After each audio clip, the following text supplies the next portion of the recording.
Véronique Descharrières, donc elle est architecte libérale des PLG depuis 1991, membre fondateur du groupe Composite Architecte en 1995, associé et co-directeur de l'agence Bernard Tchoumi Architecte Urbaniste, SARL depuis 2001, et professeur invité à de nombreuses écoles et institutions, chevalier des arts et des lettres depuis 2012. Donc Véronique Descharrières a enseigné en tant que professeur invité à l'école d'architecture de Normandie, à Columbia University, à New York, Paris, au programme, à l'école spéciale d'architecture de Paris-la-Villette, l'école spéciale à Paris. Elle intervient en tant que maître de conférences dans diverses écoles et institutions. Elle participe à l'élaboration du livre blanc sur la biodiversité pour la ville de Paris en 2010. En 2012, elle est nommée au rang de chevalier des arts et des lettres par le ministre de la Culture et de la Communication. Architecte libérale et temporairement associée avec Composite Architecte, dont elle est membre fondateur. Elle participe et remporte de nombreux concours internationaux ouverts à de jeunes architectes.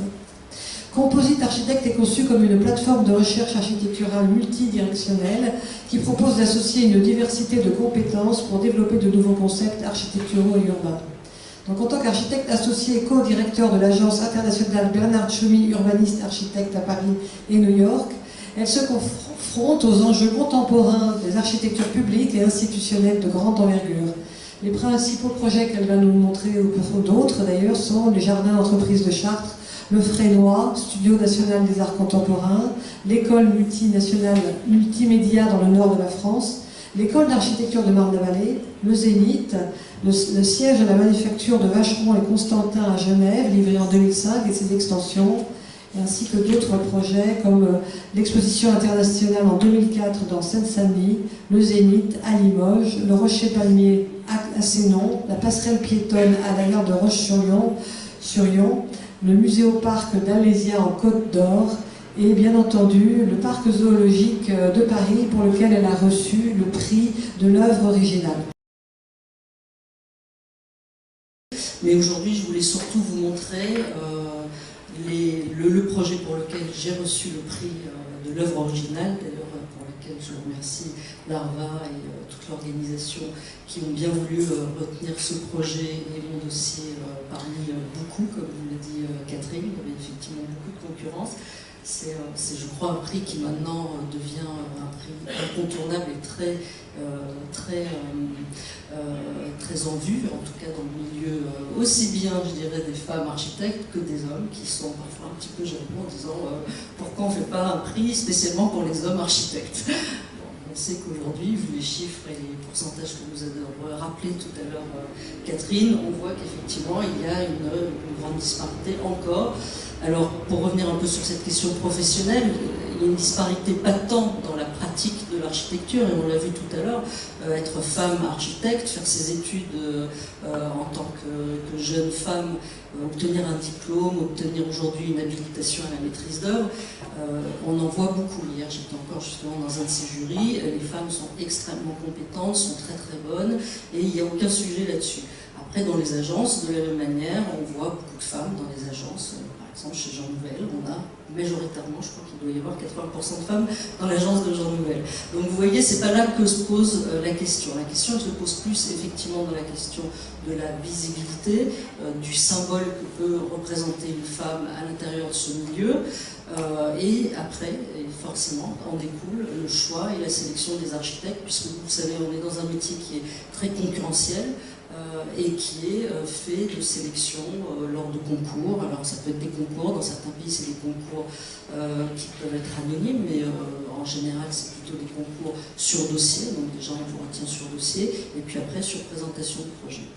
Donc effectivement c'est un métier dans lequel il faut se battre. Et alors donc pour aussi rappeler une des architectes femmes importantes, et d'ailleurs qui nous a malheureusement quitté trop tôt et récemment, qui est Zaha Hadid, qui avait reçu, elle, je dirais que ça fait partie des architectes assez fulgurantes et incroyables qu'on a pu avoir justement dans tout ce métier, dans ces concours.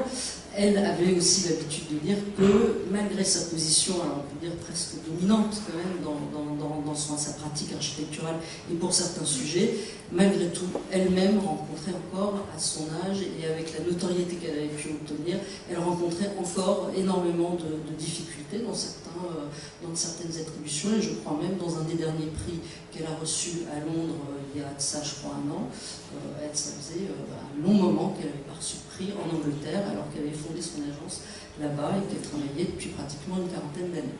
Voilà, donc ça c'est une petite... Donc ça, c'était une petite parenthèse un petit peu pour la question du métier d'architecte. Il s'agit de Zaha Hadid. Voilà, Zaha Hadid, absolument, architecte. Donc, une petite parenthèse pour introduire un petit peu le projet que je vais vous présenter, qui est le parc zoologique. Juste pour revenir aussi et rebondir un petit peu sur le parcours, justement, de femmes architectes. Donc, comme l'a rappelé Catherine tout à l'heure, j'ai eu l'occasion de commencer ma carrière après mes études dans les années 90. C'était une période très foisonnante, je dirais, très forte dans le milieu architectural, notamment en France, avec les grands projets présidentiels.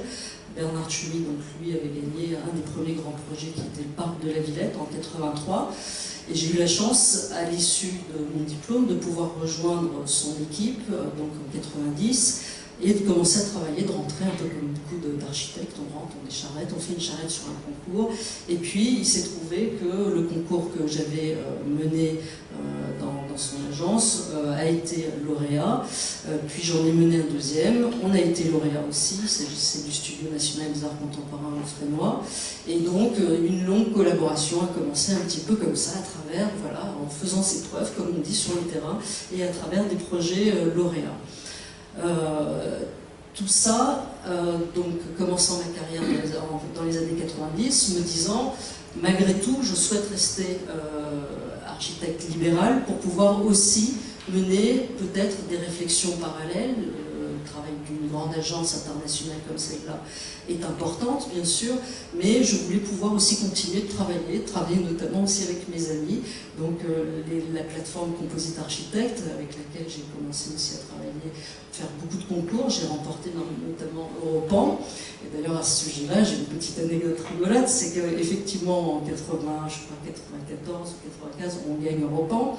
On était un groupe de 5 filles, donc une paysagiste, j'avais des collègues qui étaient plutôt versés dans la recherche. Ça m'intéressait justement de croiser un peu nos disciplines et de croiser aussi nos regards, la façon dont on pouvait intervenir dans le milieu de l'architecture avec justement ce foisonnement, l'idée de pouvoir innover, l'idée de pouvoir présenter de nouvelles façons d'aborder l'architecture. Et donc on est mentionné remporter un des concours sur un des sites, donc Europan, qui est un très grand concours européen dans lequel beaucoup d'architectes se plongent, parce que c'est une façon de pouvoir faire d'abord de beaux projets et puis d'être effectivement reconnu et d'accéder à une première commande. Et donc à ce moment-là, on nous dit, si vous avez ce prix, forcément vous allez construire. On avait choisi une ville qui n'était pas très loin, qui était Reims, pas très loin de Paris. On s'est dit, c'est très bien, c'est parfait, c'est à 1 heure de Paris, on va pouvoir construire. Et là, on a un premier rendez-vous avec un promoteur et on se retrouve, on y va très fiers de notre succès, on y va 5 femmes face à un promoteur. Et je crois qu'on est reparti, on n'a jamais eu de lettre de commande et on n'a jamais pu construire notre premier bâtiment. Donc je pense quand même malgré tout qu'il y avait là peut-être un choc de culture, c'est-à-dire que peut-être le promoteur ne s'attendait pas à voir 5 femmes devant lui. Voilà, alors on va passer à ce projet qui est un projet, alors voilà, donc, tous les projets après auxquels j'ai pu participer donc, sont des projets plutôt publics, donc grands projets publics, souvent issus de concours internationaux aussi, puisque jusqu'à aujourd'hui, la plupart des projets qu'on peut faire en tant qu'architecte, à moins de connaître un très grand mécène comme certains d'ailleurs, mais en général on passe à travers des concours. Donc j'ai pu faire plusieurs grands projets publics, donc des zéniths, des salles de spectacle, des musées, des ouvrages d'art aussi, une école d'architecture. Ça, c'était un sujet très difficile pour une architecte de se dire comment les étudiants, quels sont les lieux qui seraient les plus à même de justement engendrer ce regard et cette réflexion sur l'architecture. Mais là, je dois dire que j'ai été presque prise de court, dans le sens où pendant très longtemps, dans les concours, dans les choix de sujets que je faisais, je souhaitais travailler dans des équipements publics et j'essayais de ne pas forcément rentrer dans le domaine du logement. Parce que j'avais eu une professeure à l'école, quand j'étais à Belleville, à Paris-Belleville, qui s'appelle Edith Gérard, qui était une professeure éminente et qui nous rappelait souvent, nous disait: si vous êtes femme, le problème c'est qu'on va toujours vous confier soit du logement, soit des crèches. Moi, j'étais sortie de l'école en me disant, vraiment, Véronique, fais attention, peut-être rentre plutôt vers d'autres sujets, comme ça tu ne seras peut-être pas catégorisée dans ce domaine-là. Et donc, j'ai, depuis la sortie de mon diplôme, je n'avais pratiquement pas travaillé dans le logement, hormis quelques maisons que j'avais pu faire pour des amis ou pour la famille. Et là, sur le parc zoologique, on vient nous trouver en disant, bon, voilà, il faut faire ce projet, c'est le parc zoologique donc, et l'hébergement de 1000 animaux. Donc je me suis retrouvée finalement, quand même, à faire du logement, et je dois dire, je ne le regrette pas, mais cette fois-ci, les clients qu'on a eu à traiter étaient loin d'être les clients habituels, puisque là, il s'agit d'un magnifique troupeau de girafes. Vous allez le voir peut-être tout à l'heure, je crois que j'ai des images. On a 16 magnifiques girafes qui est le troupeau le plus important d'ailleurs de girafes sur un sol européen. On a 1 millier d'animaux, dont des zèbres, des rhinocéros, des lions, des fourmis, une colonie de fourmis. Voilà, donc toute une série de clients qui ont tous leurs particularités, toutes leurs singularités et tous leurs problèmes, vous allez le voir, un petit peu distincts en fonction des espaces souhaités pour eux. Alors le projet aussi de la rénovation, puisqu'il s'agissait de la rénovation du parc zoologique de Paris, donc parc zoologique de Paris qui a été créé en 1931 au moment des expositions coloniales. Donc le Grand Rocher que vous voyez ici, alors j'espère que la lumière, elle est là. Voilà, le Grand Rocher, donc le Grand Rocher de Vincennes, hein, que vous connaissez sans doute, a été donc construit en 1931 lors de cette exposition coloniale. Et puis toute une série d'autres rochers ont jalonné ce parc. C'est un site qui fait à peu près une quinzaine d'hectares, ont été construits, puisque à l'époque le concept, et ça c'était un concept, je dirais, assez innovant au début du siècle dernier, qui était d'essayer de recréer une espèce de fausse nature, faux décor environnemental pour les animaux, et chacun de ces rochers devenait presque une espèce de loge pour animaux. Par exemple, il y avait le rocher des éléphants, le rocher des rhinocéros, le rocher aux ours. Ici, donc ce grand rocher, un temps a été habité par des bouquetins, et puis petit à petit, malheureusement, les soigneurs s'apercevaient que les bouquetins tombaient, parce que c'est comme c'était réalisé en béton, c'est pas de la vraie roche, donc effectivement le sabot des bouquetins ne pouvait pas s'accrocher sur les aspérités et les parois de ce rocher, et malheureusement il y en a certains qui sont tombés, et il y a eu même quelques cas mortels. Un soigneur effectivement s'est retrouvé sous la chute d'un bouquetin. Et on avait un rocher aux singes qui était ici, un grand rocher avec des babouins, une colonie de 80 babouins qui était localisée juste en face de ce quartier d'habitation de Saint-Mandé. Alors donc, quand on a commencé à travailler sur ce projet, donc il s'agissait vraiment de remettre à niveau, et ça c'est une des premières au monde. En général, quand on remet à niveau un site de ce type-là, on y va par phase, ou par bâtiment, ou par espace. On commence par faire un espace, puis un deuxième, puis un troisième. Ici, il s'est agi de faire une transformation complète, immédiate. Le zoo a fermé en 2008 et il a rouvert en 2014 pour avoir justement cette vision complètement transcendée de ce que pouvait être la présentation et surtout la préservation. Ça, j'insiste sur la question de la préservation, parce que quand je dis j'ai fait un zoo, tout le monde dit oh là là c'est triste, c'est une prison pour animaux. Alors évidemment il y a cette dimension-là, mais il y a aussi la dimension qui aujourd'hui prime, qui est celle de la préservation et notamment du bien-être aussi animalier. Comment on offre aujourd'hui dans des parcs zoologiques ou des parcs animaliers le bien-être qui permet justement de préserver certains écosystèmes et surtout de préserver des espèces. Aujourd'hui, on sait qu'il y a des espèces en voie de disparition. D'ailleurs, on est même dans la 6e vague d'extinction de certains grands mammifères. Quand on sait qu'aujourd'hui, des mammifères qui sont au-dessus de 3,5 kg sont en train de disparaître de la planète. Le rhinocéros blanc, qui d'ailleurs, on a un couple de rhinocéros blancs qui se trouve ici, aujourd'hui sont complètement éteints en zone sauvage. On sait, et ça a été effectivement dans le travail que j'ai pu faire avec les soigneurs, les vétérinaires, le VVF, une source de connaissances vraiment importante, et on comprend vraiment pourquoi ces grands ensembles sont vraiment fondamentaux aujourd'hui sur notre planète.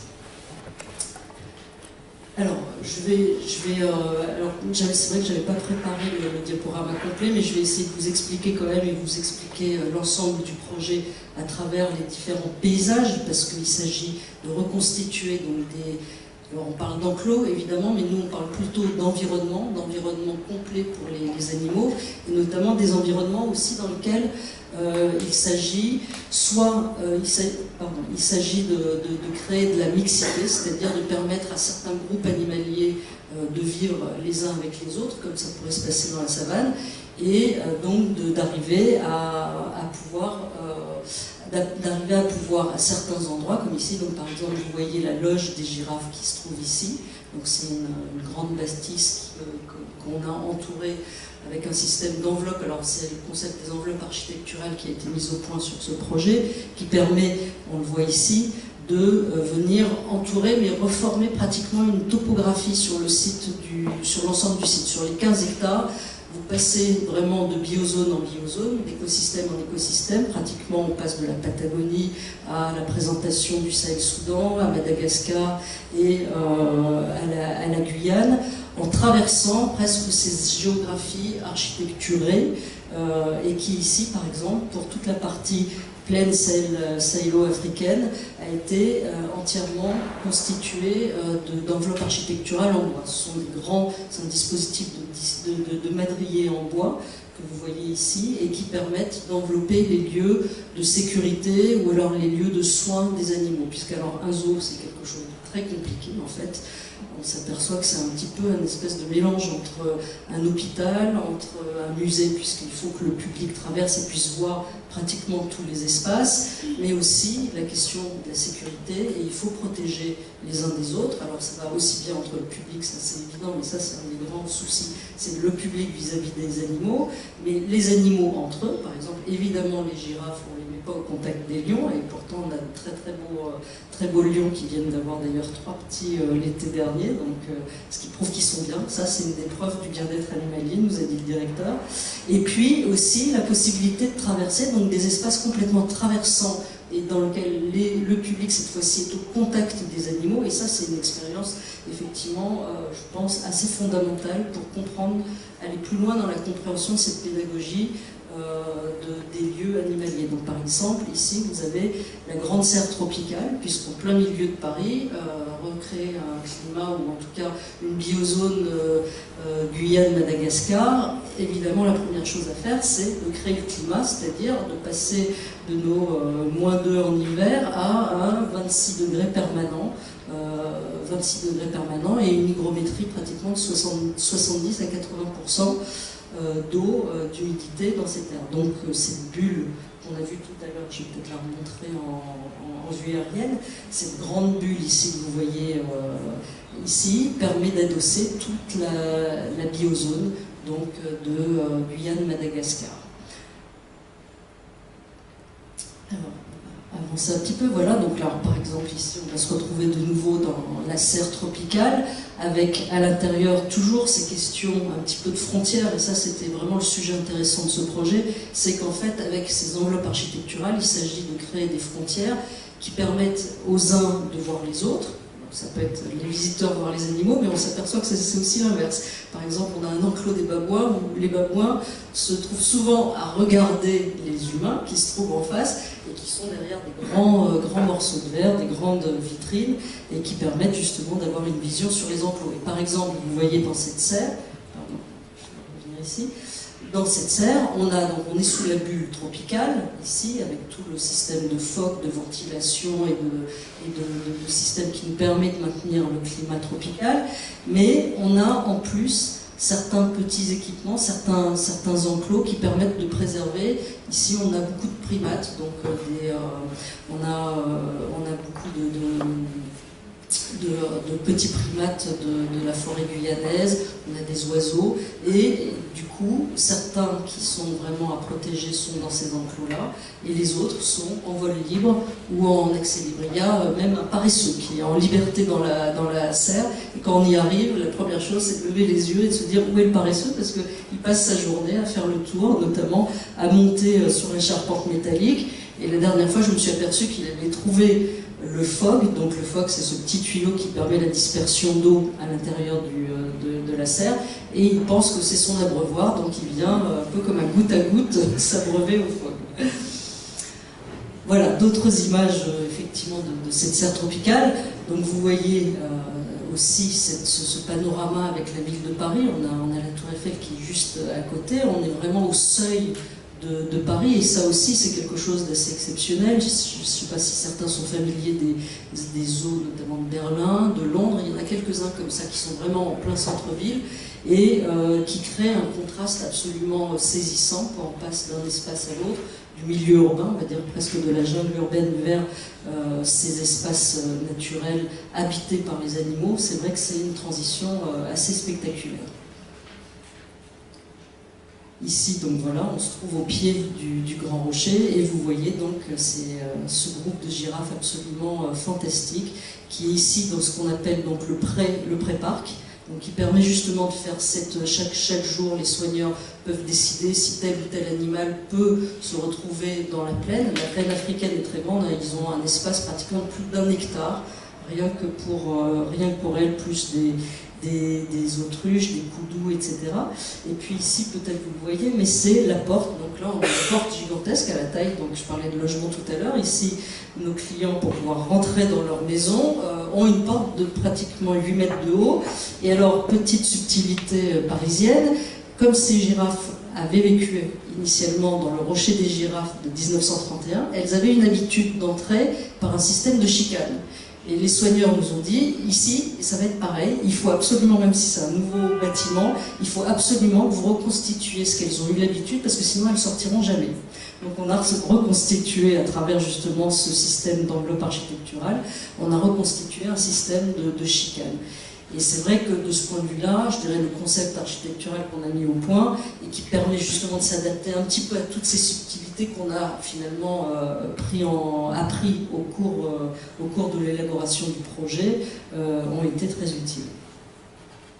Voilà, on retrouve ici justement l'ensemble de ces dispositifs avec des madriers de bois, et vous voyez donc la façon dont ce système de madriers de bois vient effectivement, alors ça, il forme un bouclier aussi, puisque à l'arrière de ces madriers, les soigneurs peuvent passer et peuvent intervenir à tout moment à l'intérieur de l'enclos pour venir chercher un animal soit blessé, soit un animal qui ne veut pas rentrer. Donc il y a vraiment toute une logistique, là je dirais vraiment quand on parle d'hôpitaux, on sait aussi qu'il y a une logistique compliquée. Celle-là, elle est extrêmement compliquée parce qu'en plus il y a les risques de l'animal qui va donner un coup de talon. On sait qu'à Os-de-Vincennes, je crois qu'il y a eu 1 ou 2 cas mortels, un éléphant qui a écrasé son soigneur, et donc c'est quelque chose qui est une vigilance absolue dans le travail. Alors ici un autre sujet, tout à l'heure je vous parlais des grands espaces traversants. Là cette fois-ci c'est une grande volière, donc au pied du Grand Rocher. Anciennement existait une fauverie. La fauverie était extrêmement petite, c'est-à-dire que c'était vraiment les fauveries telles que vous avez pu les connaître, avec des serrureries, des barreaux assez importants, mais des petites cages, vraiment presque on peut les appeler comme ça, c'était des cages à peu près d'15 de mètres carrés pour chacun des fauves. Et bien entendu, ce modèle ne pouvant plus exister et le projet cherchant à donner un maximum de place, on a occupé en fait ce volume par un autre volume, mais cette fois-ci un volume de vide, qui était la Grande Volière. Donc la Grande Volière, vous le voyez, donc, reprend exactement, pratiquement l'empreinte et la position de l'ancienne Fauverie, mais à la place de se retrouver fermée et close, elle a été équipée par ce filet, ce système de structure, qui est un très très grand filet tendu, qui est à peu près la taille d'un terrain de football. Donc c'est pour ça que vous voyez que les poteaux et tous ces systèmes sont des systèmes assez imposants.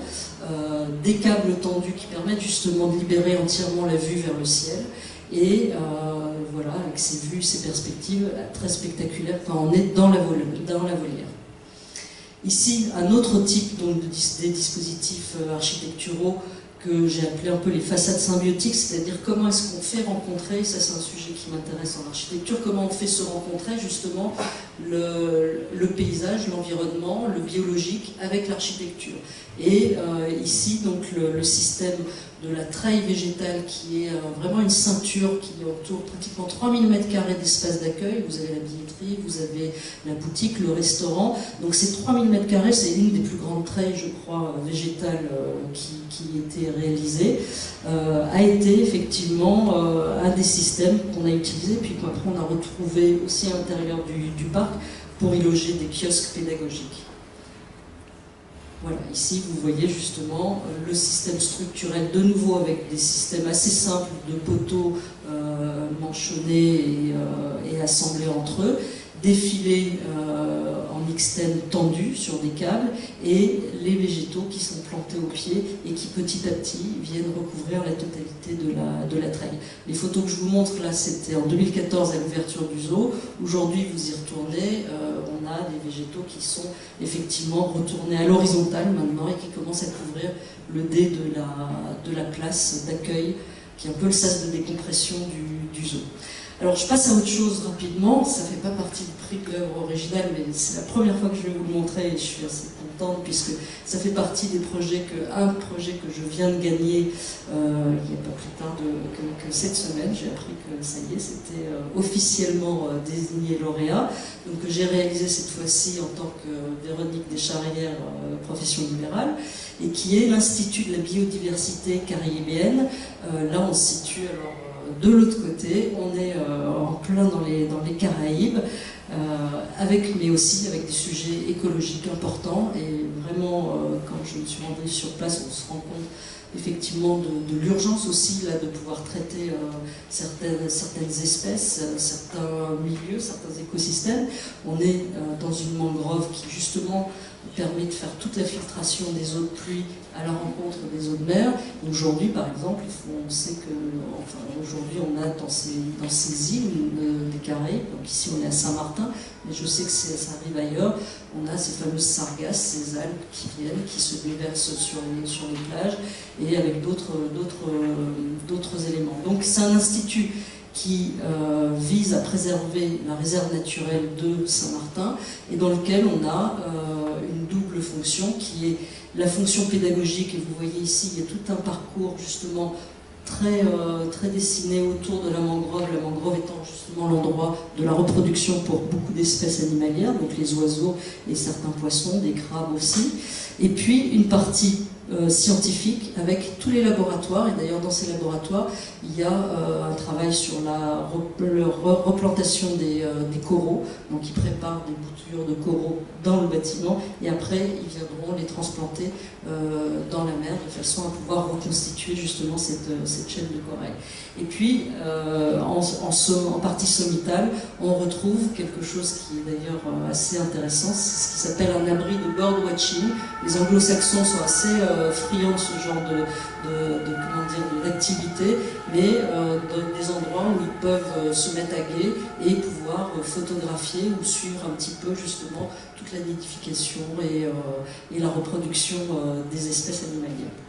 Voilà, donc je pensais que ce projet s'inscrit tout à fait dans la suite logique du parc zoologique, et donc je vais commencer à travailler et à finaliser pour une mise en chantier en 2017. Voilà, un parc aussi avec un jardin tropical à l'entrée qui permet de conduire les visiteurs vers les parties pédagogiques et un restaurant en pro du bâtiment. L'intérieur avec un grand aquarium qui peut accueillir certaines espèces préservées, justement des Caraïbes, et puis toute la vocation pédagogique, parce que ça, c'est effectivement, que ce soit au parc zoologique de Vincennes, mais ici aussi, les vétérinaires, tous ces milieux scientifiques nous disent, si on n'arrive pas à faire passer ces messages, rien ne pourra changer sur la planète. Donc maintenant, c'est vrai que c'est quelque chose qui devient vraiment une façon de procéder à deux niveaux. Voilà. Et puis pour terminer, un autre projet aussi qui allait dans ce sens-là et qui était un projet d'océanium, cette fois-ci vraiment en continuité aussi de mon travail sur le parc zoologique. C'était un projet d'océanium pour la ville de Bâle en Suisse, où là, le travail était vraiment toute la constitution du circuit de l'eau, avec récupération des eaux en toiture, des cascades à l'intérieur, et qui viennent de nouveau alimenter les grands bassins d'eau que sont les aquariums. Les aquariums sont effectivement des endroits très très gourmands en eau. Voilà, je vous remercie.